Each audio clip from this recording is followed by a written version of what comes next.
Alors, on y va. Bonjour tout le monde. Aujourd'hui, on va voir l'une des pathologies les plus fréquentes et les plus graves en cardiologie. C'est le syndrome coronarien aigu. C'est la pathologie la plus fréquente. À l'heure actuelle, c'est la pathologie la plus grave. Le nombre de décès rattachés au syndrome coronarien aigu est le plus élevé à travers le monde entier. Avant d'entamer le syndrome coronarien aigu, il faut d'abord faire un petit rappel anatomique sur la circulation du cœur ou la nutrition du cœur. Le cœur est nourri grâce à des artères qui s'appellent les artères coronaires. Il y a l'artère coronaire, le tronc commun gauche, qui se bifurque en interventriculaire antérieur et en circonflexe. Et vous avez également la coronaire droite. Ces trois coronaires, principalement ces trois réseaux épicardiques, assurent la nutrition du cœur et prennent naissance à partir de l'ordre initial, c'est-à-dire le premier vaisseau qui sort de l'aorte et assure la nutrition d'un organe, c'est bien ces artères coronaires. Et ces artères coronaires, vous avez l'interventriculaire antérieur qui siège dans le sillon interventriculaire antérieur. C'est pour cette raison qu'on dit interventriculaire antérieur, c'est-à-dire entre le ventricule droit et le ventricule gauche dans le sillon interventriculaire antérieur. Et vous avez la circonflexe qui siège dans le sillon auriculoventriculaire, c'est-à-dire entre l'oreillette gauche et le ventricule gauche. C'est le sillon auriculoventriculaire gauche. Et vous avez la coronaire droite qui siège dans le sillon auriculoventriculaire droit. En fait, la circonflexe avec la coronaire droite constitue un cercle. C'est comme si un cercle. Alors que l'interventriculaire antérieur, elle siège dans ce sillon-là pour donner ce qu'on appelle comme si c'était un arceau. Donc, vous avez le cercle plus l'arceau, ça fait comme une couronne d'un roi. C'est pour cette raison qu'on appelle les artères coronaires. C'est une couronne. En quelque sorte, le cœur, grâce à cette circulation-là, grâce à ces artères coronaires-là, il n'y a aucune partie qui est ratée. Toutes les parties du cœur sont irriguées. Il y a la circonflexe d'un côté, il y a la coronaire droite d'un côté, il y a l'interventriculaire antérieur de l'autre côté, et ces trois vont faire ce qu'on appelle sous forme d'une couronne. C'est la couronne du roi. C'est parce que réellement, le cœur, c'est le roi du corps. Donc, ces artères coronaires-là, quel est leur rôle? Le rôle principal de ces artères coronaires, c'est de nourrir le cœur. Le cœur, c'est un organe. Et c'est l'organe qui travaille plus. C'est l'organe qui travaille de façon permanente. Si tous les organes trouvent le moyen de se reposer pendant la journée ou durant la nuit, le cœur ne s'arrête pas. Parce que si le cœur s'arrête, la vie s'arrête. Le cœur, c'est l'organe qui fonctionne sans arrêt. Il veille, non seulement ça, il veille à la nutrition de tous les organes. C'est comme si il est responsable de la vie des autres organes. C'est-à-dire, si le cœur s'arrête, les autres organes ne seront pas irrigués parce qu'ils dépendent du cœur. Le cœur ne dépend pas des autres organes, mais les autres organes dépendent du cœur. Le cœur, c'est l'organe qui fonctionne, qui pompe le sang, c'est une pompe, et qui fonctionne sans arrêt. Donc, cette pompe-là, au moins, on va la nourrir. Mais elle assure sa propre nutrition. C'est-à-dire que le cœur, il pompe le sang et il va envahir il commence par soi-même. Il va irriguer le cœur. Le cœur, il envoie le sang pour commencer par l'irrigation de soi-même. Et puis, il va, bien sûr, le cerveau, les poumons, les autres organes, les membres supérieurs et inférieurs, et tous les viscères. Donc, cet organe-là, si jamais il y a une occlusion d'une artère coronaire, pour une raison X, il va y avoir une souffrance du myocarde. Le myocarde, il dépend de ces artères coronaires. Si jamais il y a une occlusion de ces artères coronaires, il va y avoir une souffrance d'un territoire qui dépend d'une artère. Par exemple, si c'est l'interventriculaire antérieur qui est occluse, c'est toute la paroi antérieure qui souffre. Si la circonflexe qui est occluse, c'est la paroi latérale qui souffre. Si c'est la coronaire droite qui est occluse, c'est la paroi inférieure du ventricule gauche et le ventricule droit qui souffre. Donc, vous voyez que chaque artère, elle va irriguer un territoire. Et si jamais cette artère-là, elle est occluse, c'est ce territoire-là qui va souffrir. Si les trois sont occluses, tout le myocarde souffre et le malade, généralement, il décède. Il ne va pas apprendre. D'accord? D'ailleurs, c'est ce qu'on appelle l'infarctus ou le syndrome coronarien aigu circonférentiel. On va voir. Dans le syndrome coronarien aigu, ce que vous devez connaître, c'est qu'il y a plusieurs formes. Principalement, il y a deux formes. Il y a le syndrome coronarien aigu avec sus-décalage du segment ST et sans sus-décalage du segment ST. Je vais vous prendre la chose dès le départ. Un syndrome coronarien aigu avec sus-décalage du segment ST. On a vu dans l'électrocardiogramme normal que le segment ST, il est isoélectrique. Si jamais il y a un sus-décalage du segment ST, il faut suspecter le syndrome coronarien aigu avec sus-décalage du segment ST. Et il y a la forme sans sus-décalage du segment ST, qui est très vaste, et on va voir tout de suite.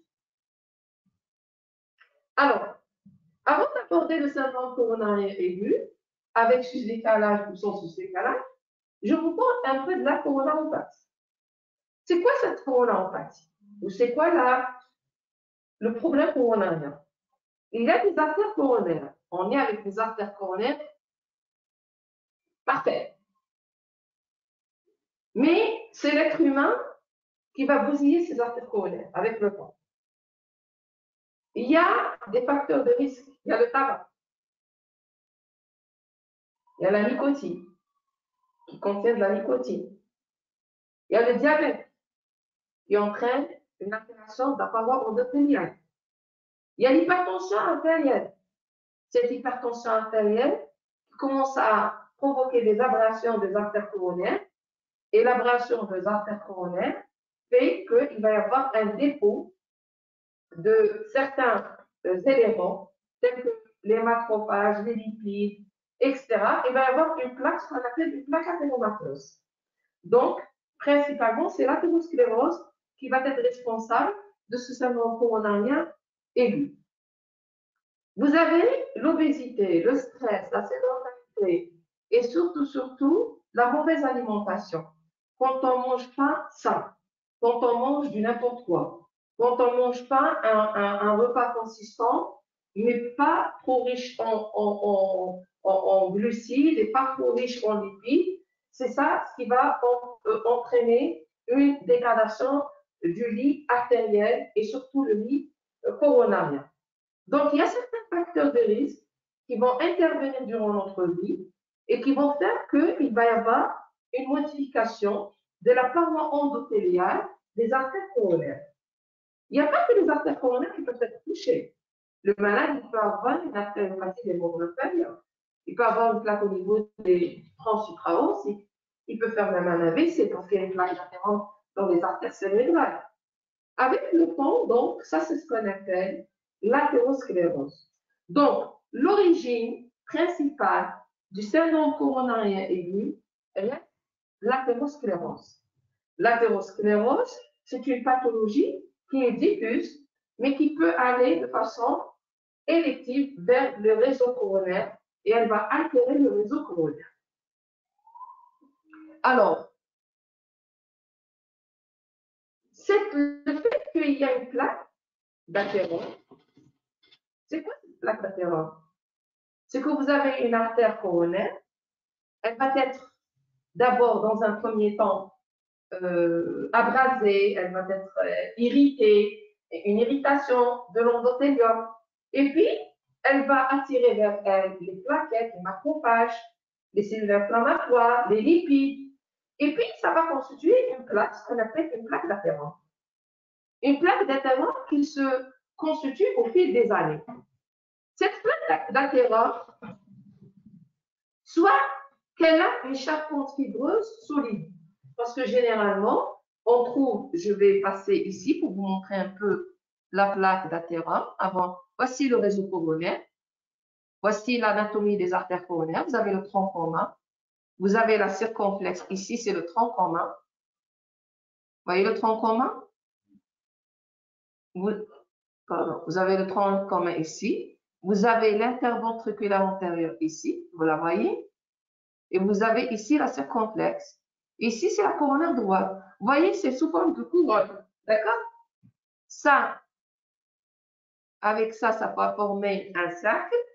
Et ça va contourner de telle sorte que ça va donner un arceau sous forme d'une couronne. Voici si on veut voir ces réseaux-là en faisant un examen qui s'appelle la coronarographie. On va injecter dans les artères coronaires et on va voir l'état des lésions coronaires. Mais ce que vous pouvez premièrement voir avec la coronarographie, c'est l'anatomie. Vous avez ici, c'est le tronc commun. Vous avez ici, c'est l'interventriculaire antérieur. Ici, c'est la circonflexe. Ici, par exemple, vous voyez très bien la circonflexe qui est bien dégagée avec une grosse marginale. Et voici la circonflexe. Et puis, vous avez ici la coronaire droite. Vous avez la coronaire droite qui est constituée par 3 segments. Segment 1, segment 2 et segment 3. Vous les voyez en anatomie. Ça, c'est quand on fait là, ce qu'on appelle la coronarographie. Maintenant, voici une plaque d'athérome. Voici d'abord la structure d'une artère. L'artère, bien sûr, et n'importe quelle artère, mais surtout, je parle de l'artère coronaire. Vous avez le tissu conjonctif et les fibres musculaires vers l'extérieur. Puis, il y a ce qu'on appelle une limitante élastique externe. Puis, il y a les cellules, encore d'autres cellules musculaires. Puis, il y a la limitante élastique interne. Puis, il y a le tissu conjonctif et surtout l'endothélium. Voilà l'endothélium. Voici donc l'endothélium. C'est la paroi qui tapisse donc l'intérieur de l'artère coronaire. Alors, qu'est-ce qui se passe en fait? Je reviens ici pour vous montrer un peu ce qui se passe. Avec le temps, il va y avoir une plaque d'athérome. Cette plaque d'athérome-là, elle est généralement couverte par un tissu fibreux. Et la plaque d'athérome, si le malade il continue à prendre tout ce qui est gras, il continue à fumer, il a une tension mal contrôlée, il a un diabète mal contrôlé, tout ça, ça va entraîner la progression de la plaque d'athérome. La plaque d'athérome, elle va prendre du volume. Son noyau, il va devenir très, très développé. Si la charpente fibreuse, elle est bien solide, le malade, il ne sent rien. Qu'est-ce qu'il va sentir? Il va sentir une douleur quand il fait un effort. Pourquoi? Parce que cette plaque d'athérome, à l'état normal, le cœur, il est bien nourri, il y a quand même un passage de sang, mais à l'effort, le myocarde, il demande plus d'oxygène, alors qu'il y a la plaque d'athérome qui obstrue le réseau coronaire. Donc, le malade, il va vous dire, dès que je passe un effort, j'ai très mal. Il vous dit encore, quand j'arrête de faire l'effort, je n'ai plus mal. Ça, c'est l'angor d'effort typique. Typique et spécifique pour le cœur. Il n'y a jamais une douleur, on fait une douleur quand on a mal, rétrosternal, et quand on s'arrête, on n'a plus mal. Ça, c'est ce qu'on appelle l'angor d'effort. L'angor d'effort, quelqu'un qui vient consulter pour cette symptomatologie, il vous dit, docteur, moi, quand je suis au repos, je suis très bien, mais quand je monte les escaliers, ou je marche dans une pente, ou je fais un effort, j'ai mal. Quand j'arrête de faire l'effort, je n'ai plus mal. Ça, c'est ce qu'on appelle l'angor d'effort, et il doit être exploré, mais ce n'est pas une urgence. Ce n'est pas une urgence. Ça, ce n'est pas le syndrome coronarien aigu. Ça, c'est une entité d'une coronaropathie que vous devez quand même connaître. C'est ce qu'on appelle l'angor d'effort ou l'angor stable. Par contre, ce qu'on va voir aujourd'hui, c'est plutôt l'angor instable, ce qu'on appelle le syndrome coronarien, proprement dit, le syndrome coronarien aigu. C'est quoi le syndrome coronarien aigu? Je reviens vers cette plaque-là. je reviens vers cette plaque. Cette fois-ci, la plaque n'est pas tellement volumineuse. Il y a une plaque.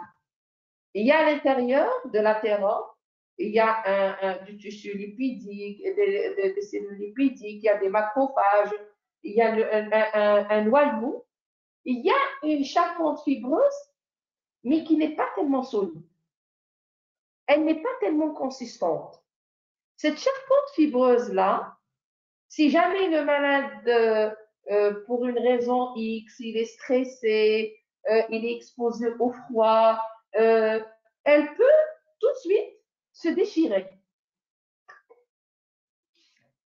Elle va se déchirer. Et si elle va se déchirer, elle va se déchirer. Si elle va se déchirer, ça ne veut pas dire toujours qu'elle est importante de volume. Non, elle peut être une plaque minime. Hein. Mais quand elle va la plaque, la charpente, elle va se rompre pour une raison X, elle est rompue, par exemple une inflammation. J'ai un malade aujourd'hui qui a été hospitalisé hier, qui a fait le Covid, c'est une pathologie inflammatoire par excellence, et qui avait certainement des plaques. Il a fait le syndrome coronaire. On vient de le faire monter dans le service. Toute inflammation peut entraîner la rupture de cette charpente. Eh bien, cette inflammation-là, pour n'importe quelle l'inflammation, c'est l'une des causes de la rupture de la charpente. Et si la charpente elle est rompue, eh ben, elle va exposer le matériel qui existe à l'intérieur avec la circulation sanguine. Voici le sang. Et dès que ce contenu-là, il va être exposé avec le sang, eh ben, ça va entraîner une activation de ce qu'on appelle l'agrégation plaquettaire. 1. Les plaquettes vont se précipiter. Il y a quelque chose qui ne va pas. Il y a un contenu étrange qui se met en contact avec le sang. Il n'y a pas que l'agrégation plaquettaire. Il y a le système, tout le système ou la cascade de coagulation qui va être activée. C'est comme si quelqu'un il a saigné. Oh, qu'est-ce qui se passe? On va aller là pour essayer de colmater. Il y a le système, il y a l'agrégation plaquettaire d'une part, et il y a le système ou la cascade de coagulation d'autre part, qui vont se précipiter vers cet endroit. En fait, la plaque, quand elle s'est rompue, il n'y a pas beaucoup de déchets à l'intérieur. Mais qu'est-ce qui fait le drame? C'est cette coagulation et cette agrégation plaquettaire qui vont se précipiter sur le lieu et ils vont constituer un caillot sanguin. Et hop, l'artère coronaire, elle sera occlue. C'est pas parce que le matériel qui est contenu qui est important, non. C'est parce que la coagulation et l'agrégation plaquettaire qui sont qui sont activées et qui agissent de façon très importante, de telle sorte qu'il va y avoir la formation d'un caillot sanguin.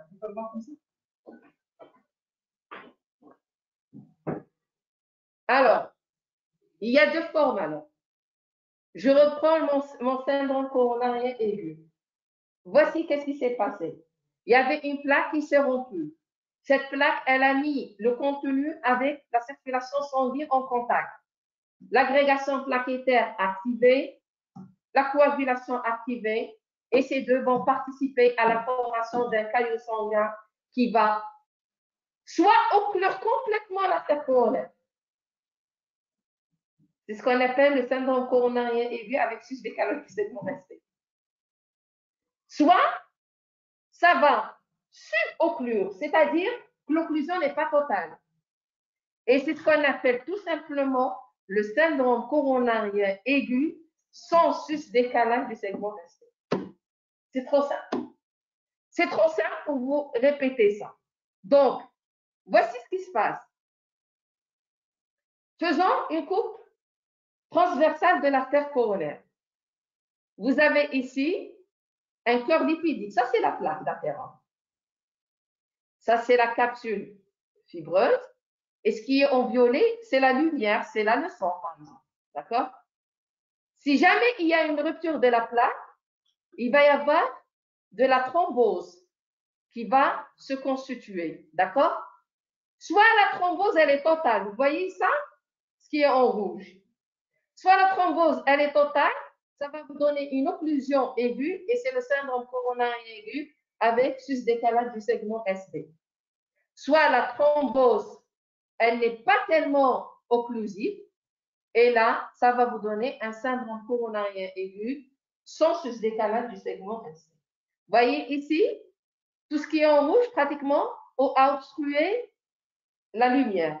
Mais là, il y a une partie qui est obstruée, mais le reste quand même. Et ça, c'est le syndrome coronarien aigu sans sus-décalage. Donc, je reviens vers ma définition. Je vous ai donné la physiopathologie.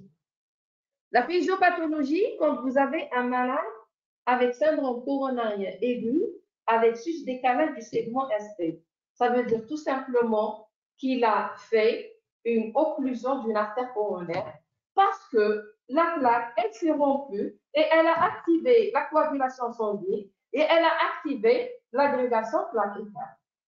Mais comment on fait le diagnostic de ce syndrome? Le diagnostic de ce syndrome-là, on dit syndrome. Ça veut dire qu'on doit avoir certains éléments qui doivent être présents pour parler du syndrome coronarien aigu. Alors, parmi les critères les plus importants pour parler du syndrome coronarien aigu, généralement, c'est la douleur. Quand on a une occlusion d'une artère coronaire, il y a le myocarde qui souffre. Vous savez, quand on a une occlusion d'une artère des membres inférieurs, la première des choses, c'est que le malade il va vous dire j'ai mal, j'ai mal, j'ai mal. C'est vrai? Eh bien, c'est la même chose. Mais la douleur du cœur, là, elle siège en rétrosternal. C'est une douleur rétrosternale, en barre, constrictive, en étau, parfois sous forme de brûlure, qui siège dans la région rétrosternale, sur tout le précordium. Le malade il tient le thorax avec ses deux mains. C'est une douleur qui peut irradier vers les deux membres supérieurs, parfois seulement le membre supérieur gauche, qui peut irradier vers la mâchoire. C'est une douleur intense. Ça veut dire intense. Le malade ne va pas vous dire que j'ai mal seulement. Vous allez voir qu'il a des signes, il transpire. Vous voyez qu'il a des sueurs. Vous voyez qu'il est agité, qu'il est anxieux. C'est des signes, des critères pour vous dire que la douleur, elle est tellement intense et que le malade n'arrive pas à la supporter. Et parfois, c'est une douleur insupportable. C'est une douleur insupportable. Hier également, ils ont hospitalisé un malade. La douleur, elle était tellement insupportable qu'ils étaient obligés de l'endormir avec même du Valium. Parce que la douleur était insupportable. Alors, maintenant, devant toute douleur thoracique, où le malade, il vient et vous dit j'ai une douleur rétrosternale en bas, constrictive, en brûlure qui irradie vers les membres ou qui irradie vers la mâchoire, il faut mettre devant vos yeux le syndrome coronarien aigu. Et le plus beau, c'est qu'il ne va pas vous dire que c'est une douleur à l'effort. Il va vous dire j'étais assis, j'ai rien fait.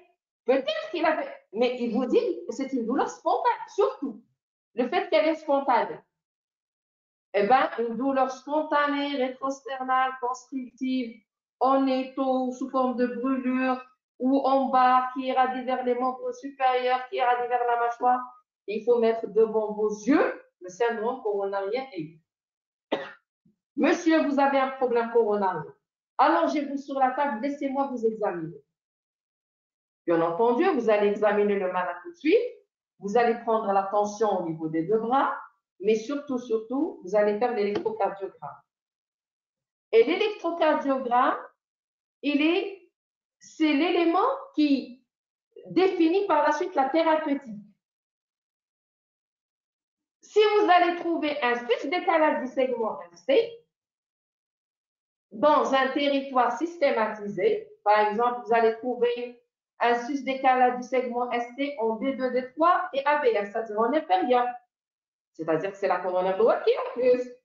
Ou bien vous allez trouver un sus-décalage en V1, V2, V3, V4. Ça veut dire que c'est l'interventriculaire antérieur qui est occluse.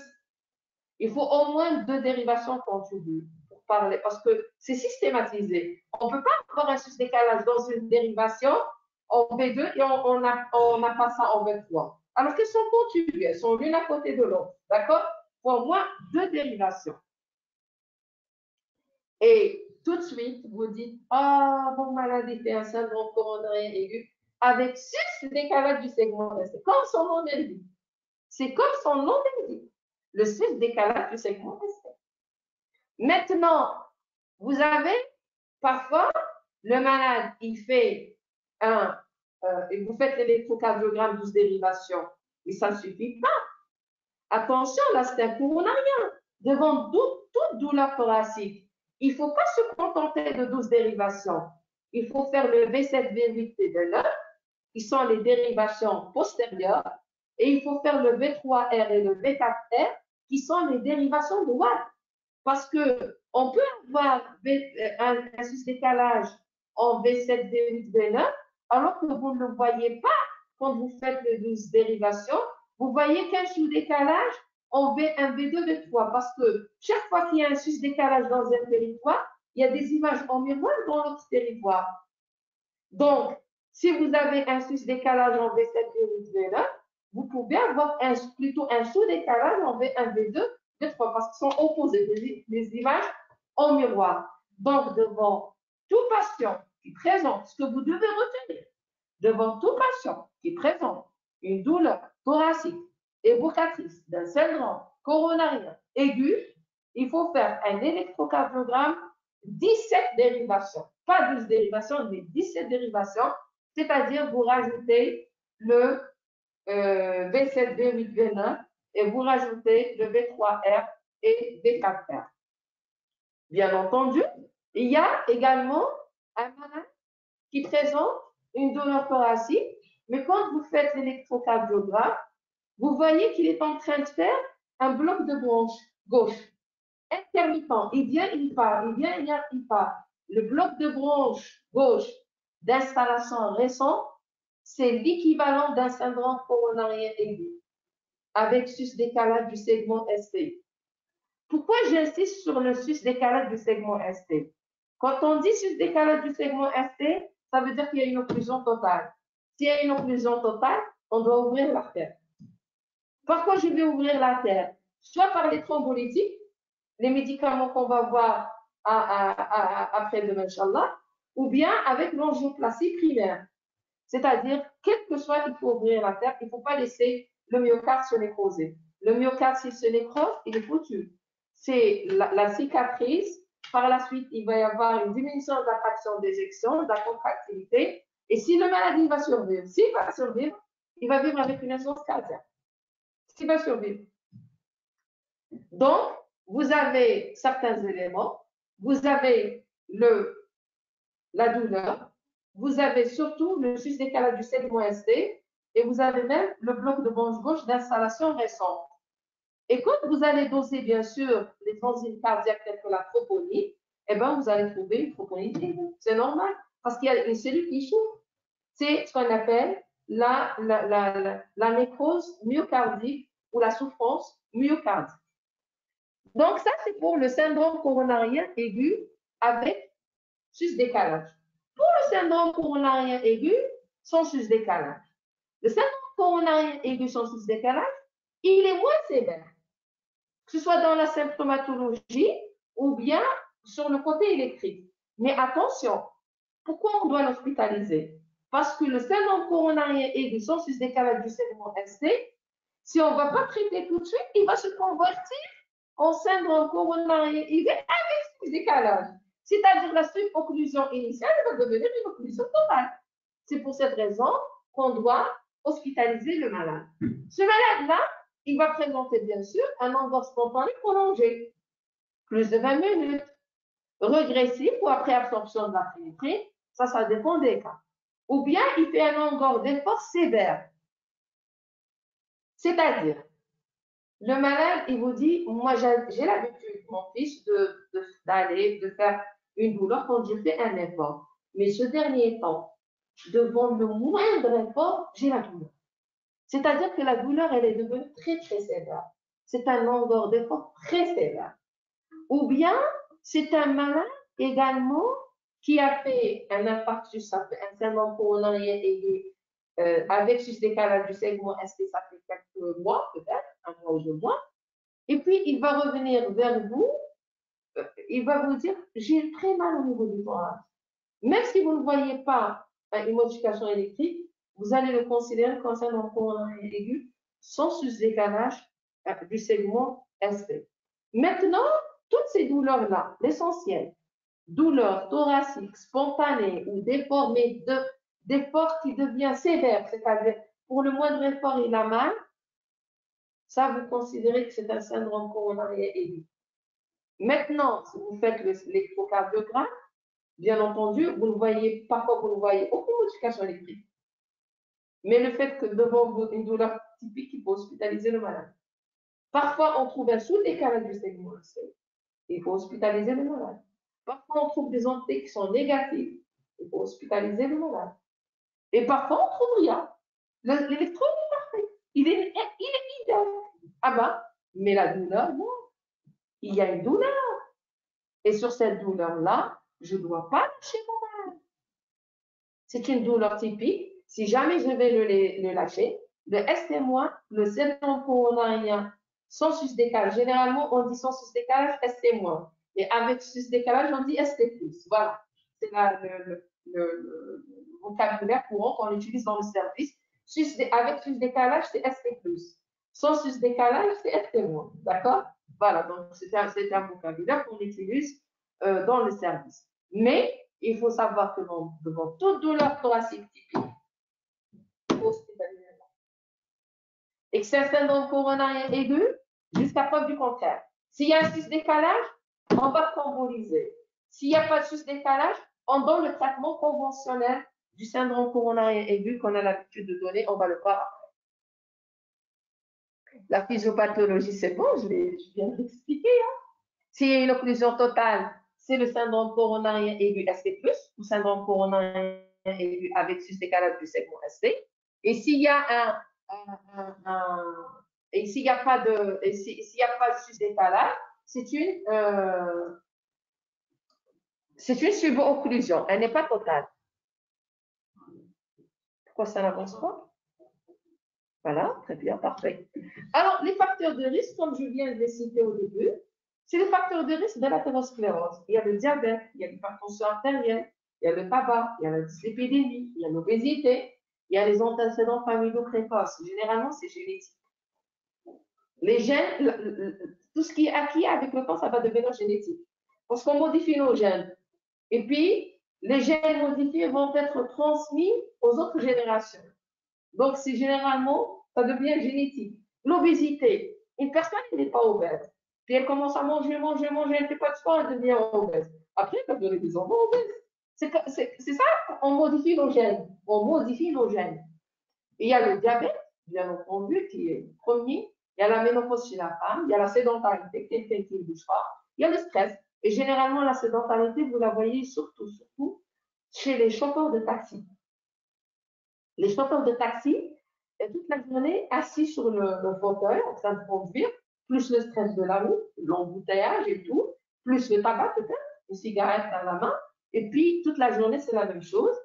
Il s'alimente, il ne bouge pas, c'est l'obésité, et puis il n'a pas le temps de rentrer chez lui parce qu'il a des courses à faire, donc il mange chez le gargoutier, il mange tout ce qui est gras, et ben voilà, il a tous les facteurs de risque. La sédentarité, le stress et le tabac et la dyslipidémie et l'obésité et tout ce qu'il veut. Et s'il est encore diabétique, il va tomber, c'est la fête. OK? Il a tous les facteurs de risque. Donc, le diagnostic positif, je viens de le citer, c'est pas la peine. C'est un malade qui vient avec la douleur précardiale et le mètre septembre. Elle est typiquement angineuse. On a vu ça en fait à l'année passée ensemble. C'est vrai? Donc, en bas, constrictive, très violente, irradiant dans les deux bras ou le poignet, la mâchoire, le dos et les épaules, spontanées, prolongées, même vous donnez de la nitrite, elle ne veut pas céder, elle est souvent violente, accompagnée de signes neurovégétatifs tels que les sueurs, éruptations, nausées, vomissements. C'est un tableau typique. Il ne faut pas rater le diagnostic. Vous faites l'électrocardiogramme, c'est un sus-décalage du segment LC. Ou si vous faites l'électrocardiogramme et vous ne voyez pas un sus-décalage du segment LC, c'est le syndrome coronarien aigu SCO. D'accord? Voilà, on est en train de tourner dans le CG12 dérivation. Élévation de 2 mm ou plus du segment SC chez l'homme et de 1,5 mm ou plus chez la femme dans les dérivations V2 et V3 et ou de 1 mm ou plus dans les autres dérivations précordiales contiguës ou au moins 2 dérivations périphériques contiguës. C'est-à-dire, on ne peut pas avoir en D2 il y a le sus-décalage, en D3 il n'y a pas. Si s'il existe en D2, c'est un syndrome coronarien aigu en inférieur, il existe en D2, D3, c'est la partie qui exclut la partie inférieure. D'accord? Les dérivations. On a vu le D2, D3 AVL, c'est le territoire inférieur. Le D1 AVL, c'est la latérale haut. Vous voyez que le V1, V2, V4, vous avez de toute façon toute la topographie dans le cours et vous pouvez la consulter. On va la revoir maintenant tout de suite ensemble. Et bien entendu, j'ai dit l'apparition du bloc de branche gauche d'apparition récente. Hein. Il faut également considérer comme étant un syndrome coronarien aigu avec sus-décalage du segment SC. La chronologie est la suivante. Quand l'artère elle va s'occlure, le premier symptôme, c'est l'onde qui est antésémitique. Les premières heures, c'est l'onde de Pardet, c'est-à-dire il y a un sus-décalage du segment SC convexe vers le haut et englobant l'onde T. Et vous avez par la suite une onde Q de nécrose, et puis vers le deuxième jour, vous avez une onde T qui devient négative. C'est ça la chronologie électrique du syndrome coronarien aigu avec sus-décalage du segment ST. La topographie. Si vous voyez que le sus-décalage ici est de V1 à V3, c'est l'antérocéphale. V3 à V4, c'est apical. V1 à V4, c'est l'antérieur. D1 à VL, latéral haut. V5, V6, latéral bas. V1 à V6 et D1 à VL, c'est l'antérieur étendu. V7, V8, V9, c'est le postérieur. D2, D3, AVF, c'est l'inférieur. D2, D3, AVF plus V1 jusqu'à V4, c'est ce qu'on appelle le céphale profond. Et si vous avez D2, D3, AVF et V7, V8, V9 et D1, AVL et ou V5, V6, c'est-à-dire le latéral haut ou bas, ça s'appelle l'interovalval. Et quand vous avez le V3R, V4R, c'est le ventricule droit. Donc, c'est ça la topographie. C'est très simple. Vous n'allez qu'à l'apprendre. Comme ça, vous allez connaître les territoires. Par exemple, si c'est l'antérocéphale ou l'apical ou l'antérieur étendu, c'est l'interventriculaire antérieur qui est occluse. C'est clair. Si c'est l'inférieur ou le ventricule droit, c'est la coronaire droite qui est occluse. Si le latéral haut ou bas, c'est la subcomplexe qui est occluse. C'est clair? Voilà, c'est la topographie. Parce que c'est systématisé. Voici donc, je vous donne un exemple d'un sus-décalage du segment ST, mais c'est un sus-décalage énorme. 1 carreau, 2 carreaux, 3 carreaux et 4 carreaux. Un sus-décalage de 20 mm. C'est un sus-décalage énorme. Ça, c'est un sus-décalage. Vous voyez très bien qu'il est surtout énorme en V3. Vous voyez ici? Voici la ligne de base et voici le sus-décalage. Par exemple, si vous prenez ici une onde P, intervalle PR, un aspect petit r grand S, et puis le segment ST ici, il est isoélectrique. Une onde T. Ici, le segment ST, il est où? Il est là. 1, 2, 3 et 4.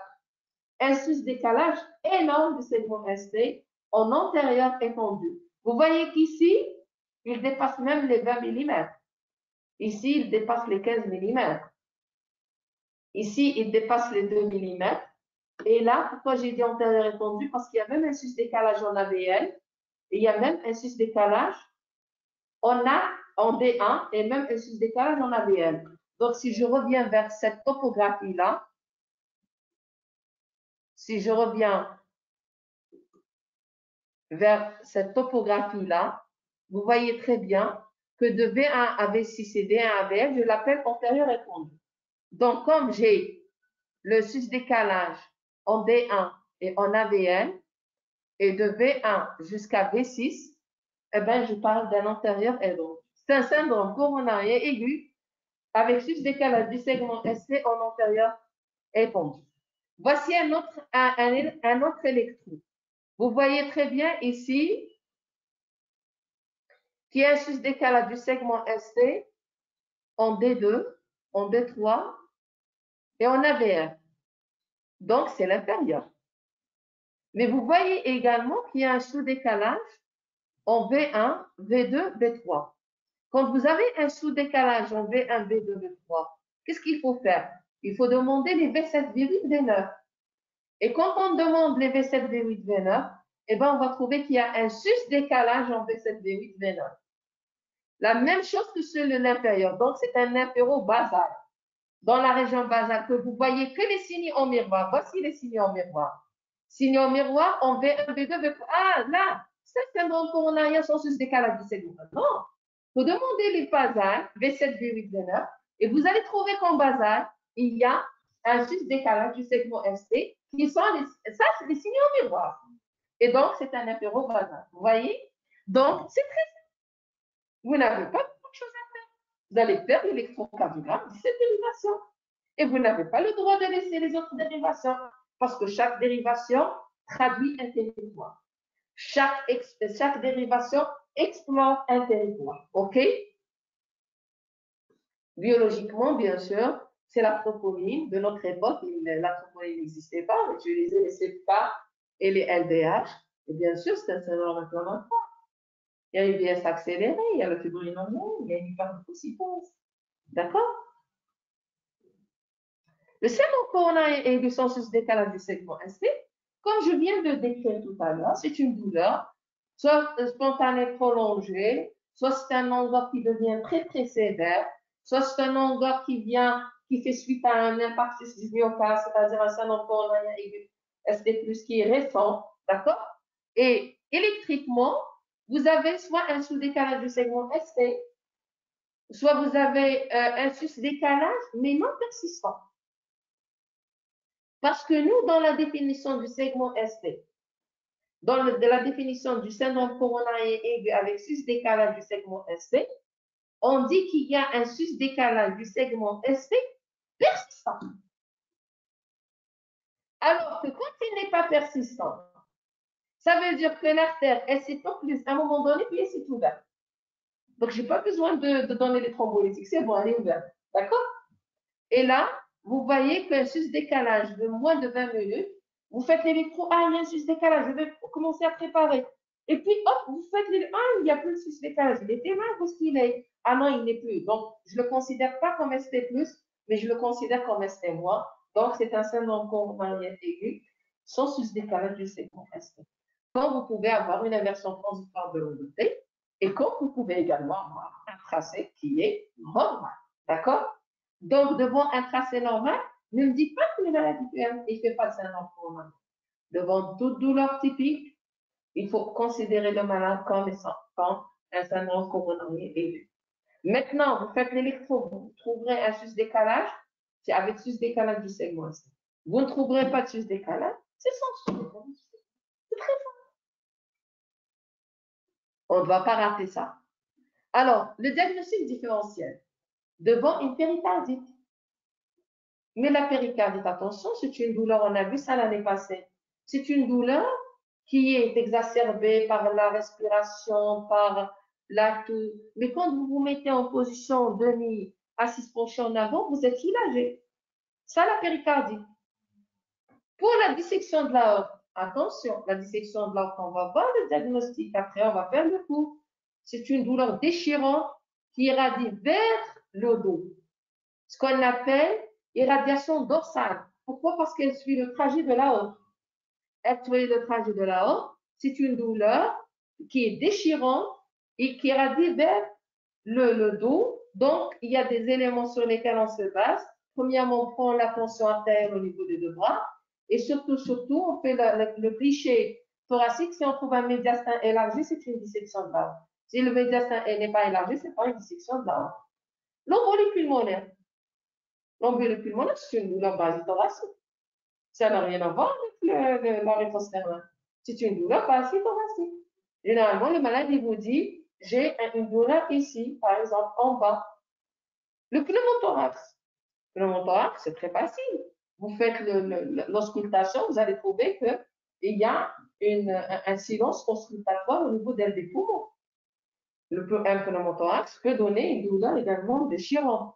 Et la pathologie sous-diaphragmatique, bien sûr, ça, c'est votre examen clinique qui va déterminer ça. Mais il faut savoir qu'il y a des douleurs atypiques. Le malade, il vous dit, j'ai une douleur épigastrique, attention. Ça se pourrait que ce soit un infarctus. Donc, même si c'est une douleur épigastrique, faites très attention. Interprétez bien l'électrocardiogramme. Et s'il le faut, gardez le malade en surveillance. D'accord? Parce que le malade, il risque de faire un syndrome coronarien aigu. Bien entendu, les complications. Les complications les plus fréquentes, c'est les troubles du rythme et de la conduction, mais c'est surtout la fibrillation ventriculaire. Le syndrome coronarien aigu est la pathologie responsable de mort subite à travers le monde entier et c'est la cause de mort subite la plus fréquente. Le malade, il est bien et hop, il est décédé subitement. C'est un trouble du rythme, c'est la FV. C'est quoi la FV? Voici une FV. C'est un malade que j'ai hospitalisé il y a quelques années à l'hôpital, parlé, et il avait un sus-décalage du segment ST. Alors, ce malade-là, on a placé un ampère ECG pour lui, parce que tout simplement, à l'époque, je travaillais un peu sur les troubles du rythme en phase aiguë du syndrome coronarien. Et on place pour tous les malades, on place les haltères.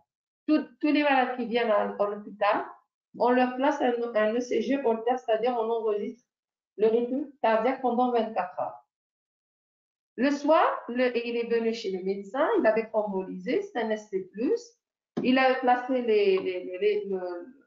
le haltère, et le lendemain, quand j'étais partie au service, il y avait le résident qui m'a dit, docteur, votre malade, il m'a fait un arrêt cardiaque, et j'étais obligée de le choquer. Je lui ai dit, est-ce que vous avez enregistré quelque chose? Il m'a dit, non, ben, c'était trop vite, j'étais obligée de le choquer.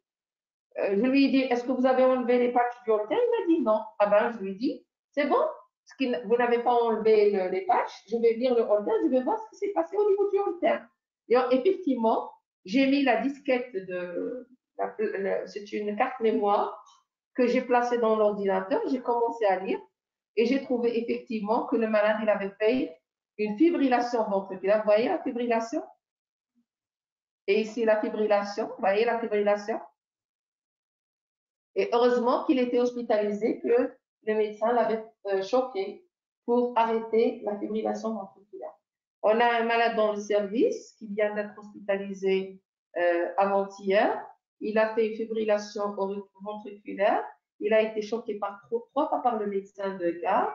Maintenant, il est vivant. Il garde des séquelles neurologiques. C'est le malade qui était très agité. C'est parce qu'il a fait un arrêt cardiaque et donc ça donne des troubles neurologiques.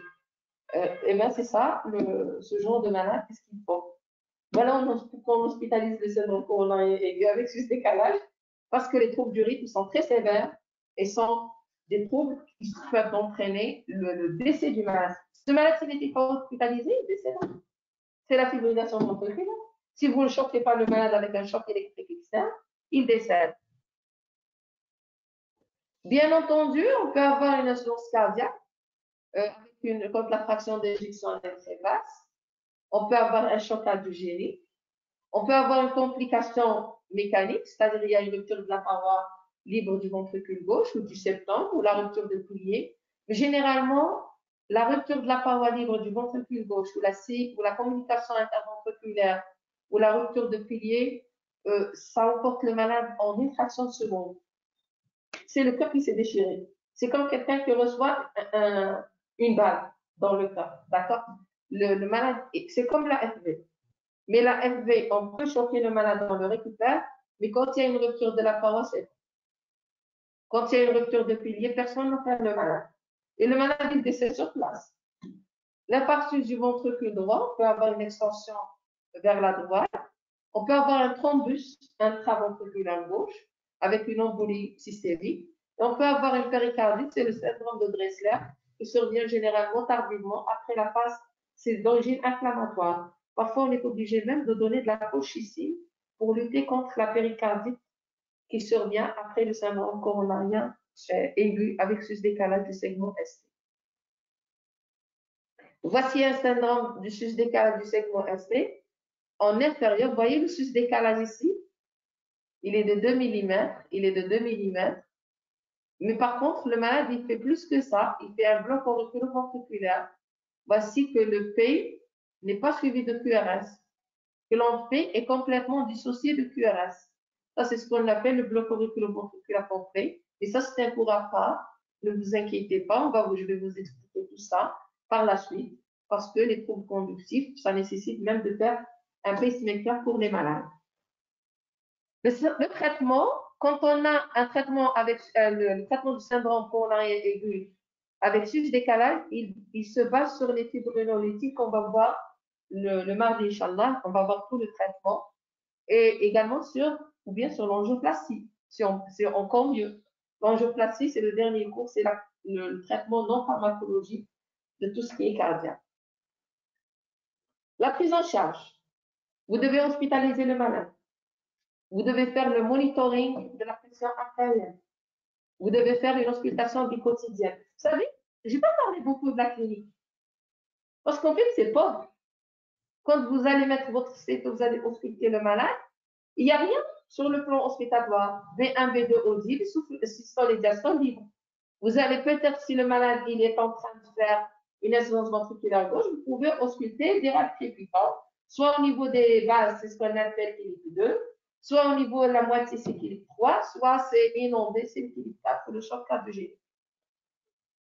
Vous faites un électrocardiogramme quotidien et à chaque nouvelle, bien sûr, douleur, le bilan biologique, bien entendu, la troponémie, la glycémie, la créatinémie, la FNS, la numération plaquettaire surtout parce que, et vous allez la surveiller parce que vous allez donner des anticoagulants. Alors, le traitement, donc c'est la reperfusion myocardique, on va voir ça à part, c'est un cours à part. Ce sont des médicaments qui vont ouvrir l'artère, qui vont dissoudre les cailloux, soit la streptokinase, soit l'actylis, soit la métalise, soit la streptokinase. La streptokinase, c'est de notre époque. Maintenant, elle est de plus en plus abandonnée. Et vous donnez des antalgiques majeurs parce que le malade, il a très mal. Vous devez le calmer, d'accord? Vous donnez bien sûr une oxygénothérapie par voie nasale s'il y a de la dyspnée. Vous donnez les dérivés nitrés, bien entendu, pour voir si ce malade il se soulage un peu et si le sus-décalage va atterrir un peu ou pas. De vous l'aider quand même. Et surtout, une double anti-agrégation plaquettaire. Je reviens maintenant vers la physiopathologie. J'ai dit que la plaque, elle s'est rompue. Il y a une rupture de la plaque. Mais ce n'est pas le contenu qui va occlure l'artère, c'est l'agrégation plaquettaire et la cascade de la coagulation. C'est pour cette raison que le traitement est basé sur la double anti-agrégation plaquettaire. On va donner 2 anti-agrégations plaquettaires, 2 classes thérapeutiques, et on va donner les anticoagulants. En plus des fibrinolytiques pour dissoudre le caillou. Donc, on va donner de l'aspirine à dose de charge. Et on va donner le clopidogrel à dose de charge. Le clopidogrel, on arrive jusqu'à 600 mg en dose de charge. Et l'anti-agrégation plaquettaire, on donne 500 mg, bien entendu, par voie intraveineuse. Oui, parce que double, à les 2. On donne les fibrinolytiques, on donne la double anti-agrégation plaquettaire. Vous voyez que le malade, quand même, il est à risque de faire une hémorragie. Hein? Et vous donnez l'anticoagulation. L'anticoagulation, maintenant, auparavant, on donnait des paris. Maintenant, les choses sont plus simplifiées. On donne ce qu'on appelle, vous connaissez, le Lovenox dans le service. Et on donne en fonction du poids. D'abord, on donne 0,3 ml en injection en bolus. Puis, on fait le relais avec 2 doses par jour, 8 heures du matin, 8 heures du soir, 8 heures, 20 heures. En fonction du poids, ça, vous allez le voir quand on fait le cours sur les anti-agrégations, les anti-agrégants sur les anticoagulants et sur les fibrinolytiques. C'est le cours d'après-demain, parce qu'on doit détailler ces médicaments-là. Bien entendu, vous pouvez donner les bêta-bloquants, les inhibiteurs de l'enzyme de conversion, et vous donnez également le traitement de complications. Si jamais le malade a fait une fibrillation ventriculaire, il faut le choquer. Si le malade fait des extrasystoles ventriculaires, il faut donner de l'amiodarone. Si le malade fait un bloc ventriculaire, il faut mettre soit de l'atropine, soit une sonde temporaire. Ça dépend de la complication. S'il fait de l'insuffisance ventriculaire gauche, il faut donner des diurétiques. D'accord? Pour le traitement du sus-décalage, c'est le même schéma. Sauf qu'on ne donne pas de fibrinolytique. On ne donne pas de thrombolytique. Parce que l'artère, elle est déjà ouverte. Pourquoi je veux ouvrir l'artère? Mais je dois donner la double antiagrégation plaquettaire. Je dois donner les anticoagulants et je dois donner le même traitement que le syndrome coronarien avec sus-décalage du segment ST. La seule différence, c'est que pour le syndrome coronarien avec sus-décalage du segment ST, on fait ce qu'on appelle la thrombolyse, les fibrinolytiques, les thrombolytiques, parce qu'on doit ouvrir l'artère. Parce que la différence entre les deux, c'est quoi? C'est que l'une, l'artère, elle est complètement fermée, et l'autre, l'artère, elle est moitié fermée. D'accord? C'est clair? Voilà. Mais c'est le même traitement avec une double antiagrégation, je répète, double antiagrégation plaquettaire et traitement anticoagulant. Voilà. Donc, même quand il vient avec le syndrome coronarien aigu sans sus-décalage, c'est-à-dire, c'est le syndrome coronarien aigu, ST-. Et je donne, est-ce que je dois faire la coronarographie tout de suite? Si le malade, malgré le traitement que j'ai donné au malade, il fait toujours de la douleur, c'est une douleur persistante malgré le traitement. C'est un malade qui est en train de faire des signes d'aisance cardiaque ou une instabilité hémodynamique ou des troubles du rythme. Là, je dois faire la coronarographie tout de suite et je dois essayer d'enlever ce qu'il y a comme débris à l'intérieur de l'artère. Et là, c'est les malades à très haut risque et on doit les coronarier dans les médias. Maintenant, il y a des malades où le risque il est haut, mais pas très élevé. C'est-à-dire que vous pouvez temporiser au moins 72 heures. Quand la troponine elle est élevée, quand il y a des variations fluctuantes du segment ST, quand il y a un diabète, quand il y a une insuffisance rénale, quand la fraction d'éjection elle est déjà basse, quand il y a de l'endorphine post-infarctus précoce, antécédent d'infarctus, ça, vous pouvez attendre jusqu'à 72 heures. Par contre, vous avez les bas risques, c'est les malades qui, c'est bon. Dès que vous l'avez hospitalisé, vous avez mis le traitement, il vous dit c'est bon. Je n'ai pas refait de douleur. Si vous êtes calme, il ne fait pas d'insuffisance cardiaque, vous êtes calme. Il ne fait pas de troubles du rythme, vous êtes calme. L'électrocardiogramme, il s'est stabilisé, il ne fait pas de modification électrique, c'est bien. La troponinémie, vous avez dosé, vous avez trouvé qu'elle n'y est pas, qu'il n'y a pas de nécrocellulaire. Ça, c'est un malade qu'il faut l'explorer à tête reposée. C'est comme l'angoisse stable. D'accord? Qu'on a vu au début. Donc, voici le syndrome coronarien. Et le syndrome coronarien, c'est une pathologie qui est très, très grave. Et généralement, dès qu'un malade rentre chez nous, on utilise ce qu'on appelle le score de Grace pour dire est-ce qu'il a une mortalité élevée ou faible ou intermédiaire. Le score de Grace, il tient compte de quoi? Il tient compte de l'âge. Chaque fois qu'on est âgé, chaque fois on supporte mal. Il tient compte de la fréquence cardiaque. Si vous avez une fréquence cardiaque rapide, c'est-à-dire que vous êtes en train de préparer une urgence cardiaque. Il tient compte de la pression artérielle. Si la pression artérielle elle est basse, c'est un signe de mauvais pronostic. Il tient compte de l'insuffisance rénale. Si le malade fait une insuffisance rénale, c'est dramatique. Il tient compte du stade Philippe. Le Philippe, c'est quoi? Le Philippe, voici. Philippe 1, ça s'applique que pour le syndrome coronarien. Philippe 1, pas de signe d'insuffisance cardiaque. Philippe 2, rate crépitant, galop, le photodiastolique, signe droit, turbulence jugulaire, c'est la classe 2. Si vous avez un œdème pulmonaire, c'est classe 3. Et si vous avez un choc cardiogénique, c'est quoi le choc cardiogénique? C'est-à-dire avec une hypotension, avec des barbrures, avec une bosse de constriction, avec une oligoanurie, avec cyanocire, ça c'est la classe 4. Et généralement, la classe 4, les malades d'inflation. C'est des malades qui décèdent. D'accord? Alors, je reviens ici. Donc, le stade de Philippe. Chaque fois que le stade de qualité est élevé, ça veut dire qu'il y a un mauvais pronostic, bien entendu, et si le malade il a fait ou non un arrêt cardiaque. Tout ça, ça va vous permettre de calculer le score de graisse qui existe sur Internet. C'est une formule que vous allez utiliser pour dire que mon malade il est à faible risque, à moyen risque ou à très haut risque ou bien à faible risque pour dire que je suis plus ou moins, je vais rassurer le malade et je vais rassurer sa famille.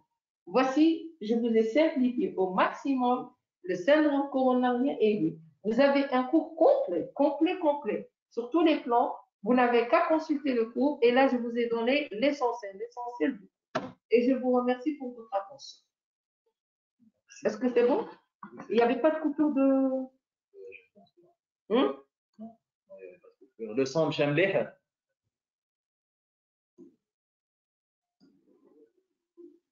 Oui, ça marche bien. Il est 11h, c'est très bien. On a commencé à 9h30. Hein?